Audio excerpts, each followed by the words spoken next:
Well, welcome to you. My name is David. I'm part of the teaching team and on staff in our Exeter location. And I really hope and pray that you're finding yourself well today, wherever you are gathering. My hope today for you is that the time that we spend together is a time of reflection, and it allows you to explore and grow in community. And while we're all coming to this place, whether in person or online, our desire as a church is to create places and spaces for people to hear about truth. But I quickly piggyback that with saying we don't want you just to hear about truth. We desire you to experience truth today as we open up God's Word, the Bible. A few short weeks ago, as a community, we began a journey of exploring the life of Jesus through the spiritual disciplines or spiritual habits of practicing the way of Jesus. We've been asking ourselves as individuals and as a community how to be with Jesus, become like Jesus, and do what Jesus did. We've discovered that we can't just be Jesus followers. We have to be more intentional with our language and ask, how do we apprentice to him as we are spiritually formed into his likeness? Dallas Willard, a theologian and author, writes it beautifully. He says this when it comes to being spiritually formed into Christ's likeness. He says, it is to learn from Christ how to live our total lives. If you're a note taker, you should be circling that. Our total lives. How to invest all our time and our energies of mind, body, as he did. We have to discover how to enter into his disciplines from where we stand today. I would say just begin, just start. So to give you a snapshot of these last few weeks in our spiritual disciplines that we've been looking at in this series, Practicing the Way, we've looked at committing ourselves to community and not going through life alone, where community actually becomes family. We've looked at meditating on Scripture, where God's Word, His Bible, His living, breathing Word, becomes the lens in which we see His world, creation, ourselves, people, work, everything as we meditate becomes the lens on how we see things. We've talked about praying in the sense of stop talking. I know it sounds odd, but stop talking. Yes, talk, but stop to listen to God's voice in prayer, a two-way street. Spending time in silence and solitude, where we actually grow in intimacy with the Father, where we become less frantic and we actually take time to pause and sit in silence to grow that intimacy with Him. And then we've also looked at everyone's favorite, fasting, where we actually take time to starve our flesh to feed our spirits. This series, I gotta say, has been one of intention and purpose because we believe the way Jesus lived his life on earth leads all people to life, and I would say true life, full life in him and only through him. So my prayer today is that we would lean in, that you would turn your ears to the Word of God and allow him to speak to you through the way Jesus, his Son, shows us how to live in God's creation. So today we're going to look at the practice of Sabbath. And before I open that up and give us context throughout the Bible of what Sabbath looks like, I want to read Jesus' words from Matthew chapter 11, verses 28 to 30. Jesus says to the people that are listening, "Come to me, all who labor and are heavy laden, and I will give you rest. Take my yoke upon you and learn from me, for I am gentle and lowly in heart, and you will find rest for your souls. For my yoke is easy and my burden is light." Now, you may have grown up in church and have heard the practice of Sabbath before, and you're maybe thinking to yourself, isn't Sabbath like some old practice that monks do or something like that? Or maybe you grew up in church like me and you're in your mid to late 20s or early 20s and you've heard about Sabbath, but all you have is questions around it because there hasn't been any really solid teaching on it in your life. Or maybe you're new to church in general. Someone dragged you to church. They duped you and said, hey, I'll buy lunch, and you're here at church today. And you may be thinking, okay, Sabbath, what am I getting myself into? We need to ask the question, what is Sabbath? We got Matthew chapter 11, where Jesus is saying, who has labor and heavy laden, I will give you rest for your souls. I am the one that you actually get this from. What does this mean? So what is Sabbath? It's a great question. Sabbath can be brought up to a phrase like this. Sabbath is a 24-hour time period in which we stop all work and set aside a day to rest, delight, and worship. Now, when I read Matthew 11, A few of you probably caught on and noticed that the word rest is in there a couple of times, and I punctuated it for you guys to actually catch that, and hopefully you did. And you probably said to yourself, I could definitely go for something like that right now in my being. Rest. Because work is slammed, the kids are all over, school is packed, and you just want rest. I'm going to go out on a limb and publicly say something to you. And I believe this with all of my being. That's why I'm saying it, okay? You can hold me accountable. I believe Sabbath can be that turning point in your formation as you apprentice your life to Jesus. And I say this because we all need rest to fulfill the formation of being with Jesus, becoming like Jesus, and doing what Jesus did. Sabbath can be that turning point. Sabbath, also in Hebrew, of Shabbat, you can say it's Shabbat. Now, my 3-year-old, she runs around when we practice Sabbath and she yells, Shabbat Shalom, and it's the cutest thing in the world. So when you're practicing it, make sure you're yelling it because it gets the mind and the soul and the body going. But Sabbath literally means to stop, to cease, and to be done.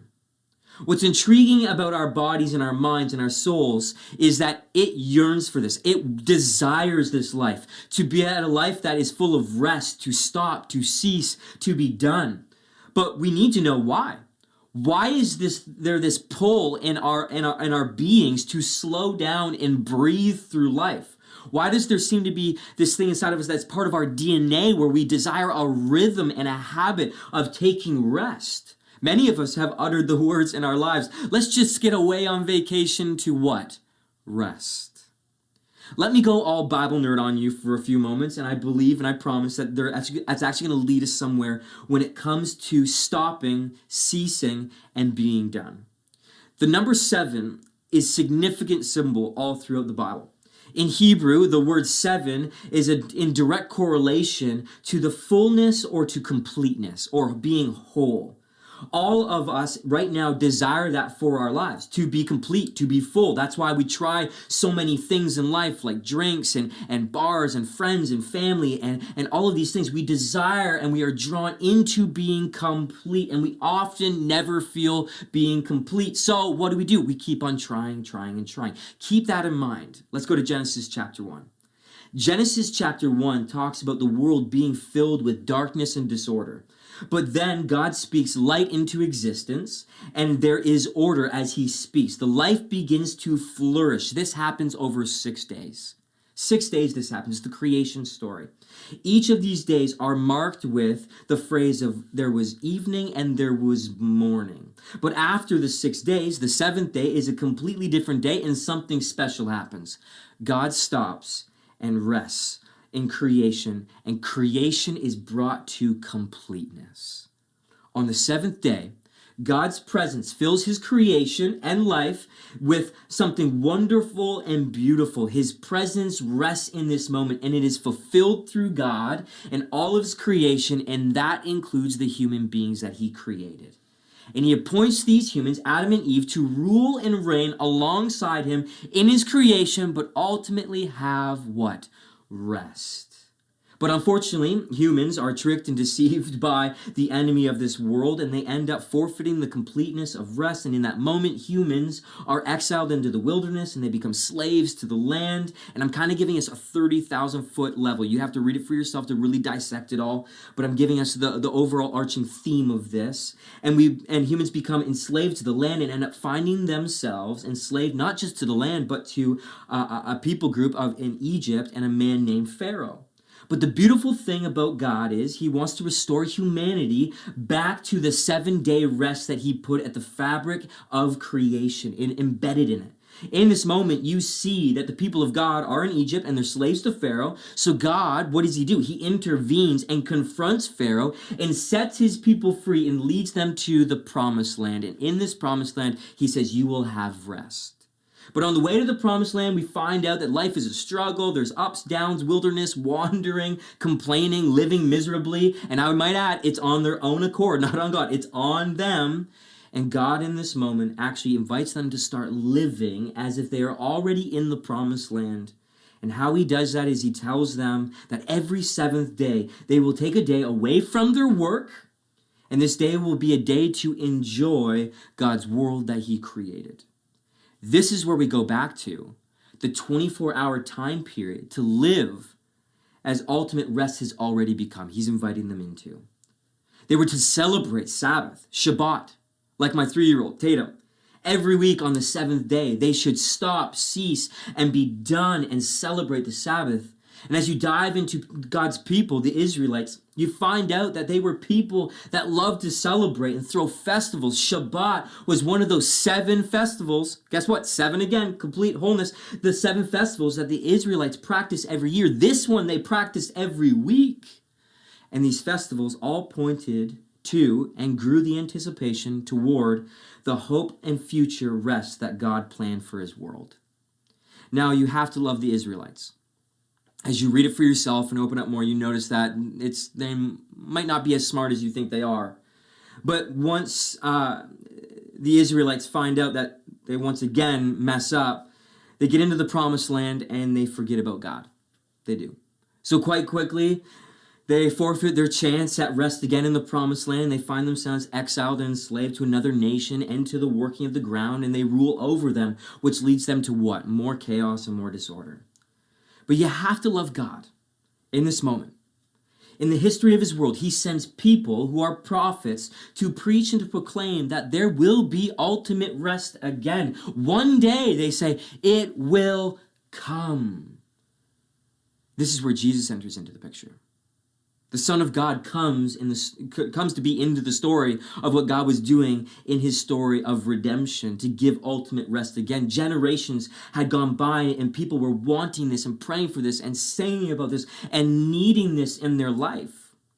This is where Jesus comes into the story, where it's Emmanuel, God with us. Now, what I love about Jesus is that he actually is a little bit cheeky with launching his public ministry. And I call him cheeky because he's just an incredible teacher, and he gives a reality check where he actually publicly launches his ministry on guess what day? The Sabbath day. Where in the synagogue he reads from the scroll of Isaiah, who is a prophet of God in the Old Testament, saying that the time has come for the captives and slaves to be set free and released, because this was the year of the Lord's favor. And what Jesus was claiming here is that the 7th-day rest would only come, guess what? Through him and in him. He mentions that he was the Lord of the Sabbath and confronted all darkness and disorder. Many of his miracles, signs and wonders, were done on the Sabbath day because it was pointing us that the Sabbath day was for rest, but it was also for liberating people from sickness, sin, and even death. Now, you may know the story of Jesus, and you're thinking to yourself, but doesn't he die? And if he dies, how does he confront the sickness and liberate people from sickness and sin and even death if he's dead? Because doesn't that mean if he's dead, his work is unfulfilled? Look at his death for a moment. Look at how his death and burial and resurrection all land on a significant day of the week. His death took place at the end of the week, and his body rested in a tomb during the Sabbath, and on the 8th day, resurrected from the dead, which that 8th day represents day 1 to a brand new week. Jesus' resurrection was the first day of new creation where God's life and light broke into the darkness. So the big takeaway for you and I today is to see that Jesus' resurrection points us all to hope that God is fulfilling his promise of future rest through his Son. But reality check. I got to throw that in there for you. Reality check. We aren't there yet. We're not at the future rest that God promises yet. We're still in a world that operates and feels like the wilderness, wandering, pain, struggle, and even doubt and sin in our world. Where we're all feeling this tension. And this is where we need to go back to Matthew chapter 11, where Jesus invites us to taste his rest. Let me read it again for you. He says, "Come to me, all who labor." Let me say that again. "Come to me, all who labor and are of heavy laden, and I will give you rest." See, we all ache for this rest that Jesus invites us into. And I love how John Mark Comer, the founder of the organization called Practicing the Way, says, he says, you can't just buy it for $60.99. Like you can't buy it for a price, this rest that you want. All you need to do is stop ceasing and cast yourself into the rest that Jesus says he can only give. So I ask you, are you tired? I ask you, are you worn out? I ask you, do you want rest for your soul and your being? Now, we're not going to take a poll right now, but I sense and feel as this message has been percolating inside of me and as I've been studying, most of us would be able to answer this question with a hand raised saying, you know what, I am tired. I'm worn out, and I don't even know what rest feels like anymore. I don't know if you knew this, but we're living in a time and space of life where the modern life is going at a pace that we seem to not be able to control. Emails, kids' sports, side hustles, phone calls, news alerts, tweets, chirps, politics. These are the few things, and there's many other things that are fueling an exhaustion that many of us have been diagnosed with, which is hurry sickness. What I find fascinating right now about our human condition is we brag about this condition that we are living. This lifestyle, time and time again. We brag about the hurry sickness that we are living. We say, oh, I worked 14 days straight, 72-hour work week. I was at the hockey rink 5 times this week. We brag about it. And what we're telling people is, we're busy. I'm needed. We're also telling ourselves that our identity and value comes from the things that we jam our calendars with.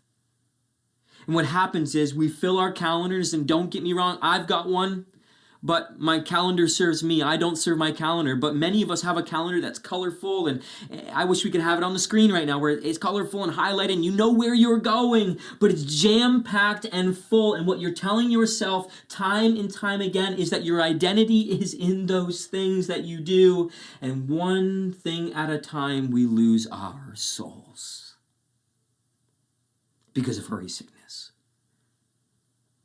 Jesus talks about how our souls are tired. He could see it. He could feel it with the people that he was around. And he says, you can lose rest that God has planned for us. Hebrews talks about that. We think the ultimate medicine in a 7-day is a 7-day vacation. But when you get back from that 7-day vacation, who can actually identify with this? You're like, hey, I need a vacation from the vacation. It didn't do what you thought it was going to do. And what we need to realize is that being tired and diagnosed with hurry sickness isn't just affecting your body and your mind. It's shaping and forming your soul. Ron, a few weeks ago in our Silence and Solitude, our lead pastor said, we're forming ourselves into frantic people of faith. Where we are tired, and when we are tired, we're not great people to be around. It's like the enemy of this world takes over our souls, our minds, and our bodies. We're full of anger, rage, we're short-tempered, we're irritable, we're anxious, we're doubting, we're selfish, we're more prone to sin. And this is the plan for the enemy of this world, is that he wants to do this with your life. He wants to create chaos. He wants to create disorder in life. The Bible says that he's like a roaring lion trying to steal, kill, and destroy your soul. A few short years ago, I had to ask myself the question, so is there a practice of the way of Jesus to break that way of life, the hurry sickness, the running off your feet, feeling anxious, the go, go, go? Yes, there is. It's the Sabbath. Through our context and case study of why is there a pull inside of all of us, part of our DNA of wanting rest in our life, you see in Genesis chapter 2 that God stopped. The Creator, God, stopped. He created the day, Sabbath. It says in the Bible to keep it holy. How much more do we need it? God built the fabric of this world. He put creation into existence. He spoke life into your body, and he stopped. How much more do you and I need to be done? Stop find rest. But the world has created the opposite, right? Alarm clocks, chirps, and alerts that leads us to go, go, go. God created rhythm and order, 7-day work weeks. 7-day weeks, I should say. Teaching on Sabbath, shouldn't say 7-day work weeks. But day and night, morning and evening, it's part of the fabric and rhythm of this world. And when we lose this, we become the machines of this world and we lose our formation of our souls. I've said it once and I'm hinting at it more and more as I live this life and as I get moments like this. Not keeping the Sabbath leads all of us to burnout, brain fog, stress, bad relationships, weak immune systems, distance from God. And please hear me here. I am not trying to teach and preach shame and guilt because I too identify with this and have noticed in the past that I've experienced all of these symptoms and more. I am one of those people that was diagnosed with hurry sickness. But the question you and I need to be asking ourselves is if hurry sickness is the result of not keeping the Sabbath, what happens when you do keep the Sabbath? Let me take you to Deuteronomy chapter 5, verse 14 and 15, because what happens with the Sabbath when you keep it, it actually does two things. First, the Sabbath restores us. I know some people are like, man, I could go for a restoration right now. I need some restoring in my life. Deuteronomy chapter 5, verse 14 to 15. The first thing it does is restores us. It says this, but the seventh day is a Sabbath day to the Lord your God. On it you shall not do any work. You, your son, your daughter, your male servant, your female servant, your oxen, your donkey, any livestock, your sojourn within your gates, your male servant, your female servants may rest as well. So basically, everyone that you know needs to be keeping the Sabbath. It goes on to say, you shall remember that you were a slave in the land of Egypt, and the Lord your God brought you out from there with a mighty hand and an outstretched arm. I don't know why, but I see Matthew chapter 11. All come, like if you're laboring, heavy of laden, come to me. God did this to the Israelites with an outstretched hand. Therefore, the Lord your God commanded you to keep the Sabbath day. Now, this moment is found in the Ten Commandments. And there's a lot of discussion on it as, is it still a commandment? Or did Jesus fulfill the Ten Commandments with his death, burial, and resurrection? Some say that it is still a commandment. Some say that it isn't a commandment. I'm not worried about, is it a commandment right now? What I'm worried about is, Sabbath is part of the fabric of creation, and it is wisdom from the mouth of God. We need to take that into consideration. It is part of the fabric of creation, and it is wisdom from the mouth of God.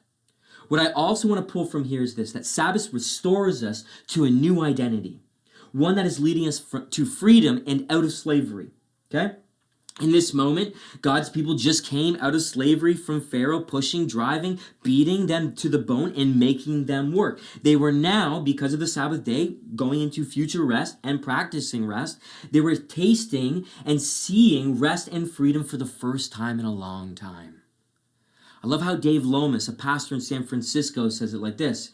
We may not have external pharaohs like the Egyptians in their day, driving us and enslaving us to work, but we all have, listen to my voice, internal pharaohs.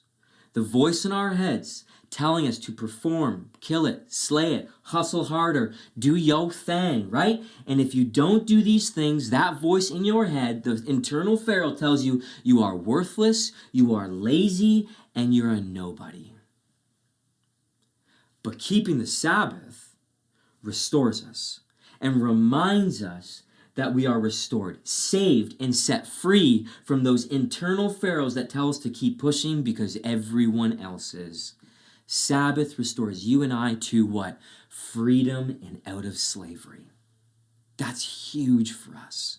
To identify that we have an internal pharaoh and we need to understand that Sabbath restores us from that slavery and sets us into freedom. That's number one. Number two is when you keep the Sabbath, it forms you. It doesn't just restore you, it forms you. Now I have to be honest. I wish I could be sitting with you at a coffee shop right now and tell you this and like hold your hands and look into your eyes. Maybe I'm still looking into your eyes right now. But Sabbath is hard. I can remember the early days when my wife Hannah and I started keeping the Sabbath. The days felt long, and they felt longer than just one day. It was hard and even painful. I would sneak away. Here's a little confession. I would sneak away and answer emails on my phone in the bathroom, and I was just saying, hey, I'm just spending some time in the bathroom. You know what I'm doing. But no, I was on my phone doing this. It was wrong, and it was so tough. And I heard someone describe Sabbath like this one day. Sabbath is a detox from a drug. But here's the thing. You know that it's working when it's tough. See, Sabbath reveals our limits on how much we need to resist the pull towards acting and being like the world. When we fully stop, rest, delight, and worship in this 24-hour time period, it forms us into God's purpose and direction and His will for our lives. Where we go from a life of restlessness, this is huge for us, okay? We go from a life of restlessness, which many of us are feeling, a lot of us are feeling right now, to a life of restfulness that we're all desiring because it's part of the DNA of who we are. See, restlessness and restfulness are two categories. Where restlessness is full of hurry, burnout, noise, chaos, anxiety, uncontrol. But when we keep the Sabbath, it forms us into something beautiful where we go from hurry to margin, from burnout to good pace of life, from noise to quiet, from chaos to clarity, from anxiety to peace, from uncontrol to trust. See, when we remember to keep the Sabbath and allow it to form us, our beings, our minds, our bodies, and our souls come to a place where we realize, guess what? He is God and we are not. Because we aren't what we do in life. Our identity comes from who He says we are. Sabbath is forming us into His image where He says, my son, my daughter, you are mine. Live with rhythm and creativity. Yes, work hard, have wisdom, but ultimately live a life full of rest. It restores us and it forms us. So the question that you should be asking yourself, and hopefully I am drawing you into practicing Sabbath, not pushing you away, is the question of how do I keep the Sabbath? First off, Sabbath is not a box that you check off at the end of the week and say, yep, all done. Trust me. I did that for a time in my life, and it created more damage in my formation with Jesus because I saw it as a task. It was work for me. I've got to do this. I've got to rest. No, it's a day of remember.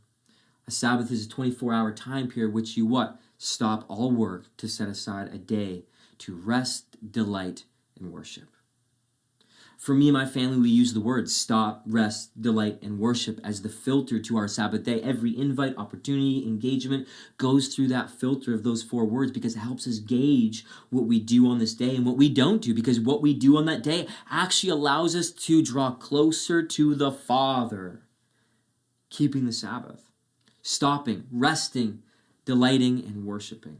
So, how do you start practicing the Sabbath? Because we're in a series that is practical and there's action step. My encouragement is for you to start. And you need to do a few things to start this. Number 1 is pick a day. There's kind of 3 options in this moment when you pick a day. Sunday is the traditional rest day for people, so maybe Sunday is your day because Friday is your catch-up day, and you're doing things, you're running around, getting stuff done around the house, and family and friends and all that stuff, but Sunday is your day of rest, so Sabbath may be on your Sunday. Other option could be Friday night to Saturday night. This is the night that me and my family keep the Sabbath because I work on a Sunday. And then the other option is maybe a midweek if you're someone that has a flexible schedule where you're going to choose a Monday, a Tuesday, a Thursday, and can kind of shuffle around and you're intentional with your work week. But here's the thing, when you pick your day, and I know the phrase says it's a 24-hour time period, my encouragement for you is to just start. And if that's 6 hours on a Friday morning or a Saturday morning or whatever day, and then you start working up to 12 hours, and hopefully you're at 24 hours, and it's just like complete bliss. Yes, it's tough, but it's complete bliss. Just start. Pick a day and a time to rest. The second thing you need to do is choose traditions to start and to finish with, and keep them. I will tell you, this is beautiful. When you pick traditions to keep them, to start and to finish with, It might be like lighting of candles. This is what we do. We have 4 candles that sit on our table, and we say, Father, may we stop, rest, delight, and worship in you as we light them as a family. Maybe it's a Sabbath meal with the same people. You're going to start Sabbath with the same people and then come together at the end and have that meal together. My wife right now has started making challah bread. It's a Jewish traditional bread, and it just melts in your mouth. And one day, hopefully you'll get to it, taste that from her, or maybe you'll make it for yourself. It's beautiful, but choose traditions to start and end with and keep them. And the third one's my favorite. Pick activities for the Sabbath. Use stop, rest, and delight and worship to filter what you do, because they're going to actually help you look forward to this day of actually stopping and ceasing and being done with work. When you use this filter of stopping, resting, delighting, and worship, you'll find yourself choosing activities like napping, reading, Sabbath meal again, like just stuff your face. Only worship music on in the house for 24 hours. Family and friends come over that actually bring life and hope into your life. They don't feel like work, and you're like, just, you can be in your sweats and be all slob in ways. Maybe making love to your spouse. Now I just sparked all the guys in the room, right? Yeah, Sabbath. Yeah, make love to your spouse. Dance party with your kids. Time with God. Going for walks. These are the 3 things. Pick a day, choose traditions, keep them, and pick activities, because then there is joy in that rest. As we wrap up, here's a few points that I've noticed from me practicing the Sabbath with my family for over 3 years now. And now not every day is perfect. Just this couple weeks ago, my wife and I looked at each other and we said, wow, that was like the worst Sabbath day ever. But here's the points that I've noticed as you keep the Sabbath. It creates time and space to draw near to God, where his voice becomes clear. It really does. You'll see your soul finding time and space to catch up with your body. It's actually true. When you stop, cease, and be done, your soul finds time to catch up to your body. You'll also see that your family becomes united and infused with love and laughter and joy because you're spending time with together. Now, I know family's messy and it's not going to be great all the time, and maybe you're like, the last thing I want is family, but I'm telling you from my experience, our family has been united, infused with love and laughter and joy. Yes, it's tough, but it's beautiful. And the last one is your Sabbath day will begin to influence every day of the week, because guess what? You are rested. Walter Brueggemann says this: people who Sabbath live all week long differently. Your Sabbath is that place and time in your week where you can work hard for 6 days. Take the kids everywhere you want. Sometimes it's going to happen on the Sabbath as well. But yeah, take that time. Work hard. Like plow the fields. Do your thing that you need to do. But set a time aside for God, because as he fulfills his restoration and his forming in you, you are rested and fueled for the rest of the week. And as we end our time together, I'm believing and praying, and I'm going to say it again, that the practice of Sabbath will be that turning point in your formation as you apprentice your life to Jesus. All I say is just start. Because it helps us once a week to resist the hurry sickness and theology of I have to do more, accomplish more. Sabbath helps you and I lean into what Jesus says and invites us into in Matthew chapter 11. And I want to read it one more time for us. He says, "Come to me, all who labor and are of heavy laden, and I will give you rest." Peace and grace be with you.